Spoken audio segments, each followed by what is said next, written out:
Good morning. Um, this is a blessed day. Praise you, Father. I just wanted to jump on here and read a couple chapters.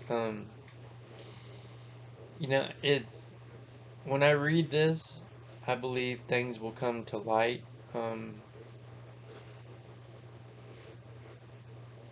Jehovah puts his people, his true people, through a lot, and it's not glamorous, and it's not pretty, and it's quite something. Um, I watched a video yesterday, and I had lost a subscriber. Ooh, yeah, ooh, no.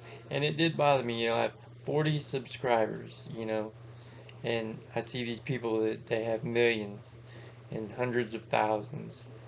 And, but he said something, and I never, we look at Messiah, and he had thousands of people gathering around him to hear him speak. But when you look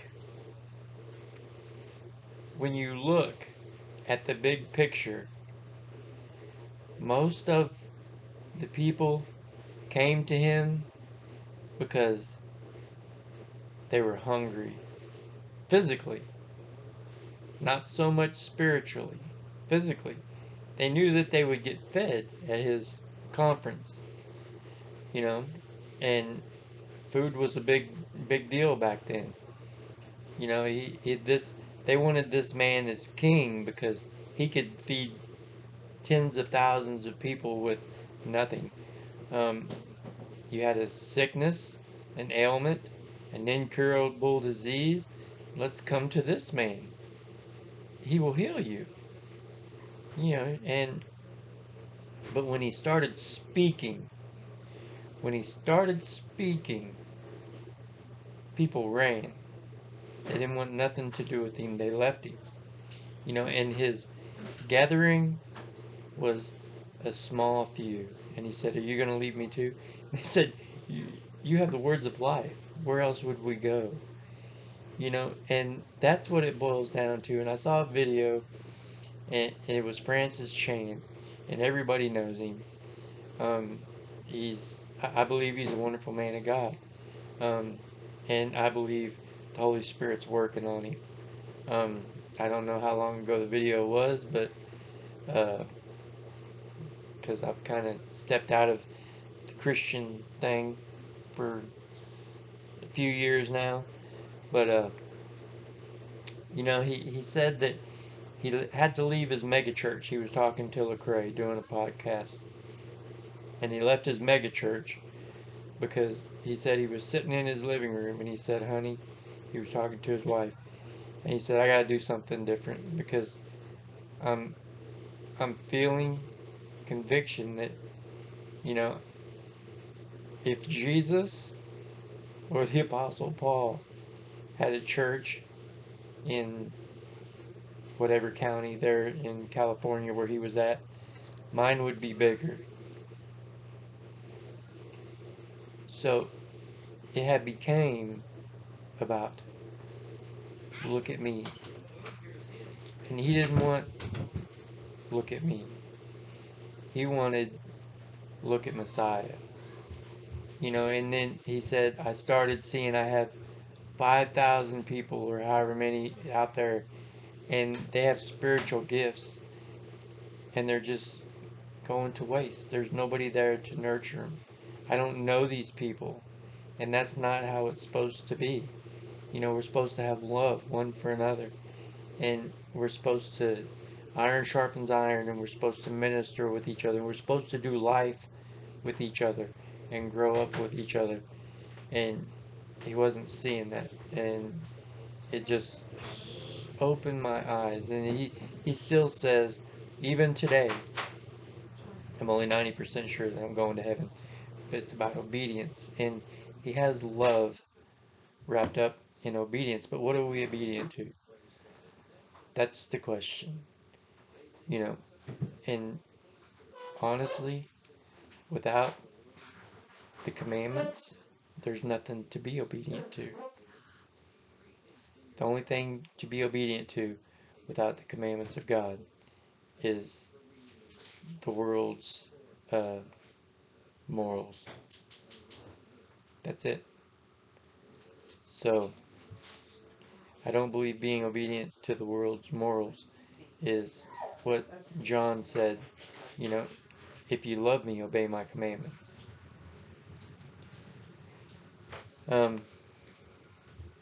So I'm going to read Ezekiel 3 because we're going to see here what God's people has to go through. God's true people that are obedient, that follow his commandments, and actually follow the commandments and are obedient. And he said to me, Son of man, eat what you find, eat this scroll, and go. Speak to the house of Israel. Now we know that Israel is God's chosen people, right? They're the people of God. And I opened my mouth, and he fed me the scroll. And he said to me, Son of man, feed your stomach and fill your stomach with this scroll that I am giving you. And I ate it, and it was sweet as honey in my mouth. Okay, I'm back. I had to take a pause there to talk to my wife. Okay, Ezekiel 3, verse 2. And I opened my mouth, and he fed me the scroll. And he said to me, Son of man, feed your stomach and fill your stomach with this scroll that I am giving you. And I ate it, and it was sweet as honey in my mouth. And we got some footnotes here, and we're going to read them. Psalms 19:10. Why ain't it popping up? It should pop up.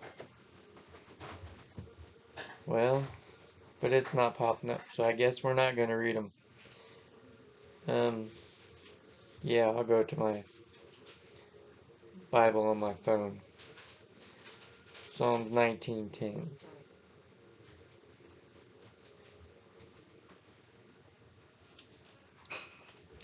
Says, more to be desired are they than gold, yea, than much fine gold, sweeter also than honey and the honeycomb. And then we got Psalms 119.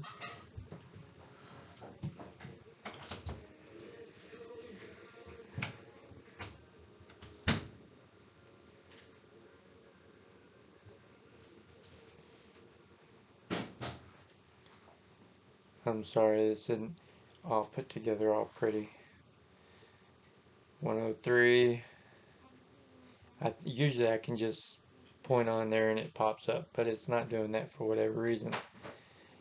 How sweet are thy words unto thy taste, yea, sweeter than honey to my mouth. And then Revelations 10, 9 and 10. And pretty sure we know what that is.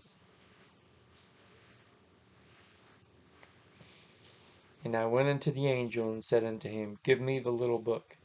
And he said unto me, Take it and eat it up, and it shall make thy belly bitter, but it shall be in thy mouth sweet as honey. And I took the little book out of the angel's hand and ate it up, and it was in my mouth sweet as honey. And as soon as I had eaten it, my belly was bitter. Verse 4. And he said to me, Son of man, go to the house of Israel, and you shall speak to them with my words. So he's going to go to his people and speak the words of Jehovah to them. For you are not sent to a people of foreign speech and of difficult language, but to the house of Israel. So I'm not sending you to strangers. I'm not sending you to people that don't know me, that haven't seen the mighty work and my hand move in their favor at just the right time. He's sending them to the people that have the word of God spoken to them and has their commandments. For you are not, verse 6, not to many people of foreign speech and of difficult language, whose words you do not understand. Now, check this out. If I had rather sent you to them, they would have listened to you. Now, Jehovah just tells Ezekiel, I'm sending you to my people, and they're going to understand what you're saying. It's not like I'm sending you to foreigners that with different languages and everything else, because if I would send you to them, they would listen to you. Isn't that familiar? That's very familiar, isn't it? But the house of Israel is going to refuse to listen to you. So my people are going to refuse to listen to the true words of Jehovah. For they refuse to listen to me. They won't even listen to me. For all the house of Israel are hard of head and hard of heart. See, I shall make your face as hard as their faces, and your forehead as hard as their foreheads. Like adamant stone, harder than flint, I shall make your forehead. Do not be afraid of them, nor be discouraged at their looks, for they are a rebellious house. My people are rebellious. That's what Jehovah's saying. And he said to me, Son of man, receive into your heart all my words that I speak to you, and hear with your ears. Be diligent to hear what I say to you. And go, come to the exiles, to the children of your people, and speak to them, and said to them, Thus said the Master Jehovah, whether they hear or whether they refuse. And the Spirit lifted me up, and behind me I heard the sound of a great rumbling voice. Blessed be the esteem of Jehovah from his place, and the sound of the wings of the living creatures touching one another, and the sound of the wheels beside them, and the sound of great rushing. And the Spirit lifted me and took me away, and I went in bitterness, in the heat of my spirit, while the hand of Jehovah was strong upon me.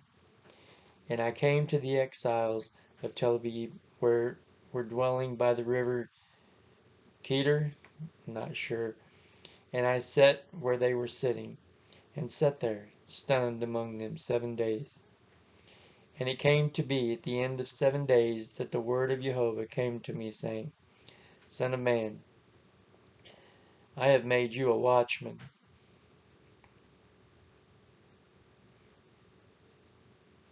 He's made several of us watchmen for his people. And it's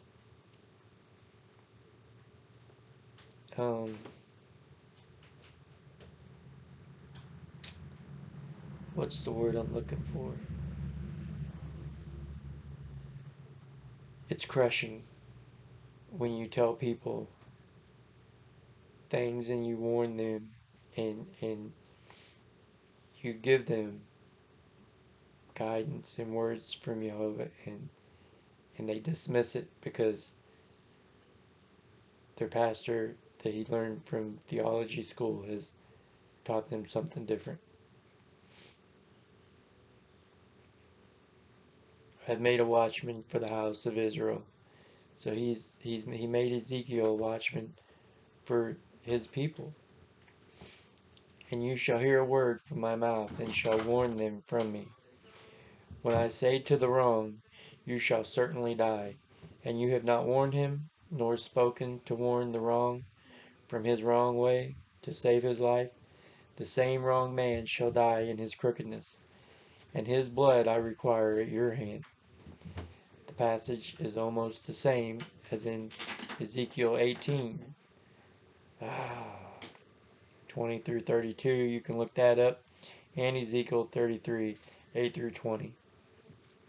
So it's making comparisons there.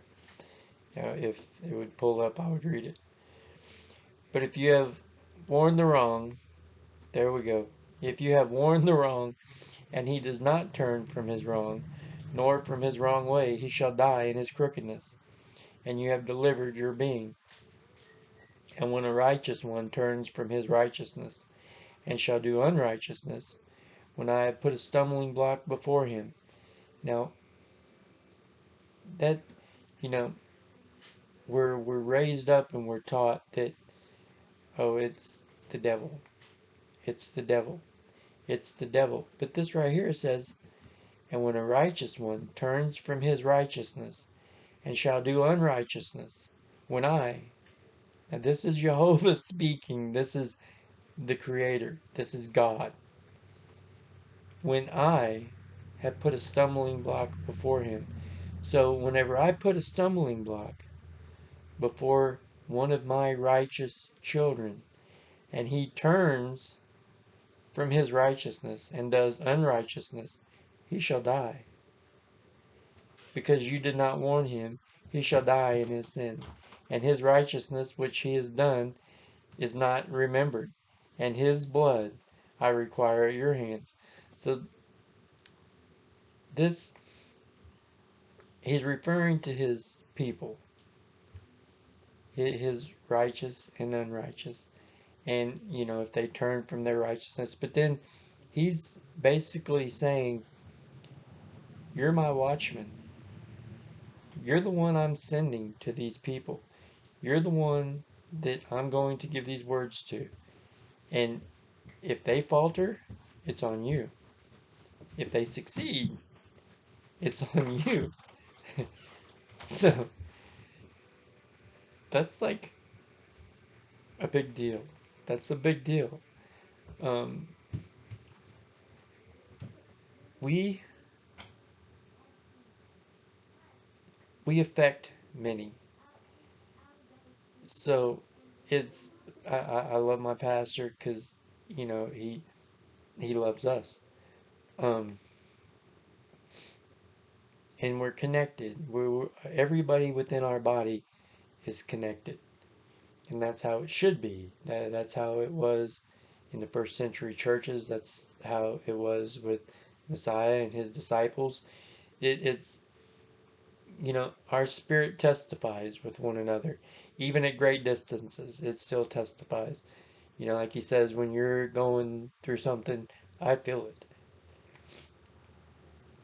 and that's how it should be. Um, but not only does my actions and what I do affect my wife and my children, it affects the environment. It affects many things, and I'm held accountable for it. I believe that we're going to stand in judgment, and Jehovah's going to say, well, such and such did this at this point in time and everything, and it was because of you doing this, and you're like, what? I don't even know such and such. I never met such and such. Who were you talking about? That I had nothing to do with that. And he's going to lay out a big old roadmap and show you how such and such was affected by what you did at this point in time in this season that caused a big old ripple, just like a tsunami. And when a righteous one turns from his righteousness and shall do unrighteousness, when I have put a stumbling block before him, he shall die, because you did not warn him. He shall die in his sin, and his righteousness which he has done is not remembered, and his blood I require at your hand. But if you have warned the righteous one that the righteous should not sin, and he did not sin, he shall certainly live, because he has been warned, and you have delivered your being. And the hand of Jehovah came upon me there, and he said to me, arise, go out into the plain, so that I might speak to you there. So I got up and went out into the plain, and see, the esteem of Jehovah stood there, like the esteem which I saw by the river Kedar, and I fell on my face. I believe that's Kedar, I'm not 100% sure, I'd have to compare it. And the Spirit entered me, and set me on my feet, and spoke with me, and said to me, go, shut yourself inside your house. And you, O son of man, see, they shall put cords on you, and bind you with them, so that you do not go out in their midst. And I make your tongue stick to the roof of your mouth, so that you shall be dumb, and not be a reprover to them, for they are a rebellious house.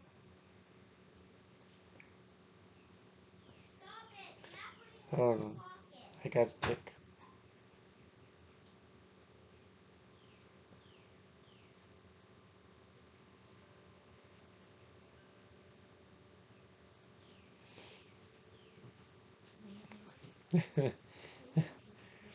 um,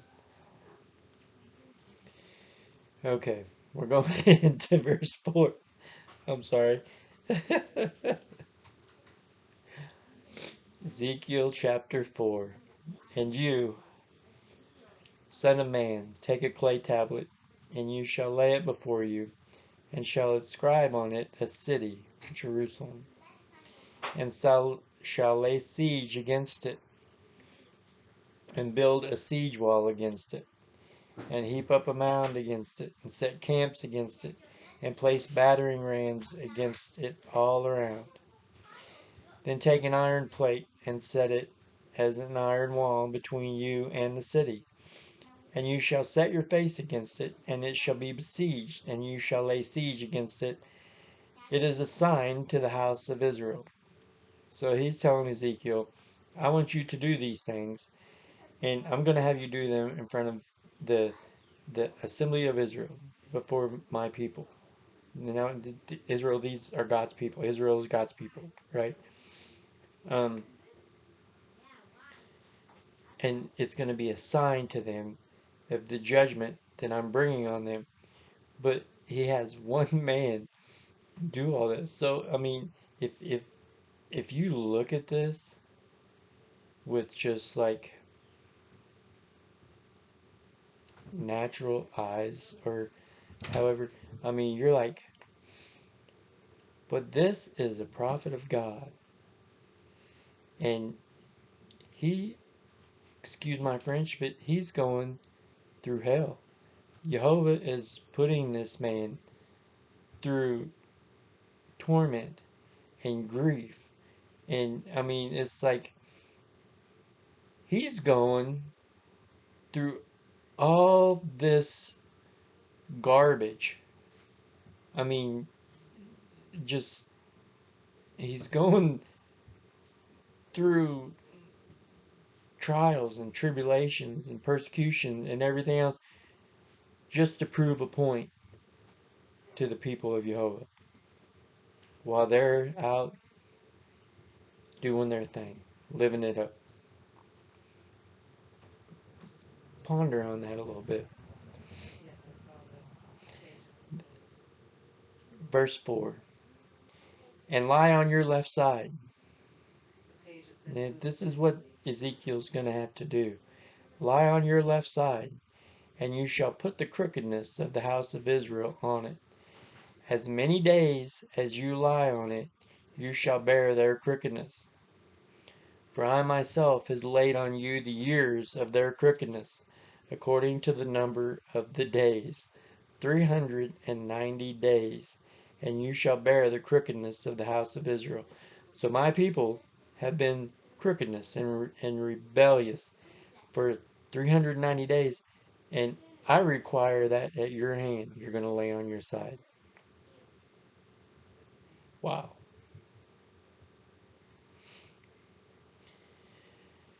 And you shall bear the crookedness of the house of Israel. And when you have completed them, you shall lie again on your right side. So when you're done with them, you're going to roll over. And shall bear the crookedness of the house of Judah 40 days, a day for a year. I have laid on you a day for a year. Then you shall set your face towards the siege of Jerusalem with your arm bared, and you shall prophesy against it. And see, I shall put cords on you, so that you do not turn from one side to the other until you have completed the days of your siege. Wow. And take wheat and barley and beans and lentils and millet and spelt, and you shall put them into one vessel and make bread of them. You shall eat it as many days as you lie on your side, 390 days. So that's over a year that he's going to lie on his side. You ever been like, I wonder if he got to take breaks? You know, you've got to get up and move around. You know, I mean, we lay in one position like that nowadays, you get bed sores and stuff. So uh, I would have to think that it was a commandment by Jehovah. Um, he established it. He put it in motion. So there was a supernatural uh, protection that he wouldn't be sword. But man, wouldn't that be something? And and not only would that be something, wouldn't that be something to be a vessel of Jehovah, a vessel of Yeshua, to be called to do those kind of things, and to do them with a heart that was willing. That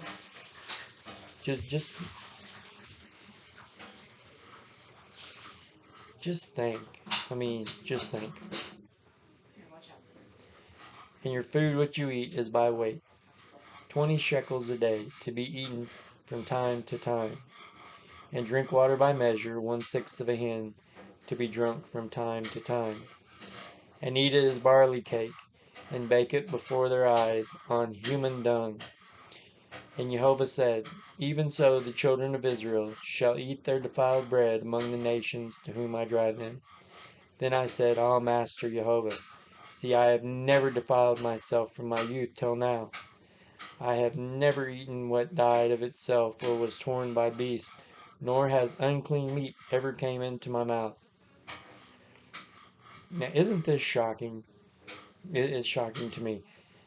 Ezekiel took all these commands and heard all these things that he's going to have to go through to like warn and to like let God's people know that, hey, you don't want to go through this punishment. You don't want to have this judgment upon you. And he took all that with a willing heart. No complaints.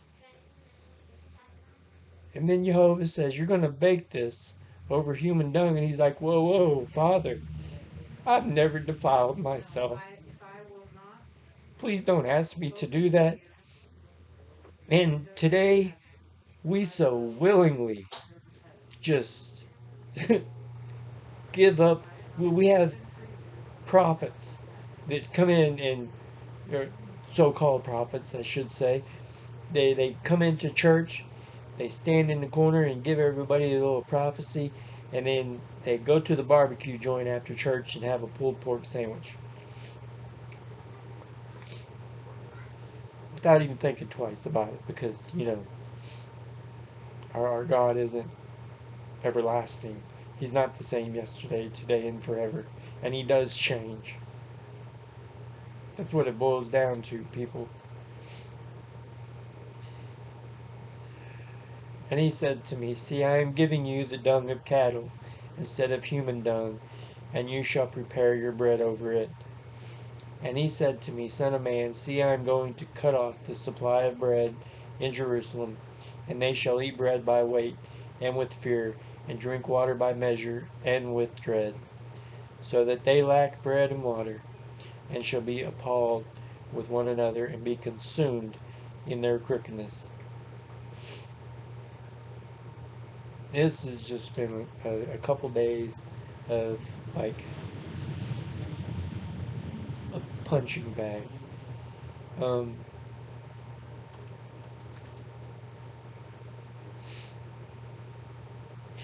you know, you see people and you can see like the torment, and you can see the desperation in them, and you can feel in their spirit that there's something, and they're trying so desperately to get a hold of, and they know obedience is the key. They know it. But what are they obedient to? Well, I mean, isn't it something if you grow up in a church and you never have the question, what am I obedient to? What is it? What are we obedient to? Is it just going to church on Sunday and paying our tithes? That's the questions I've had. Those are the questions that I had coming up in church, because I didn't see no different. They you go to church on Sundays. You pay your tithes, and you look around and you see how much money you have coming into your life and the comfort of your home to determine your relationship with God. And if the blessings, financial blessings, and the home life blessings and all that isn't above par, there's something in your life that you need to change, because I don't know what you would repent of if you're like walking in good moral standard, society approved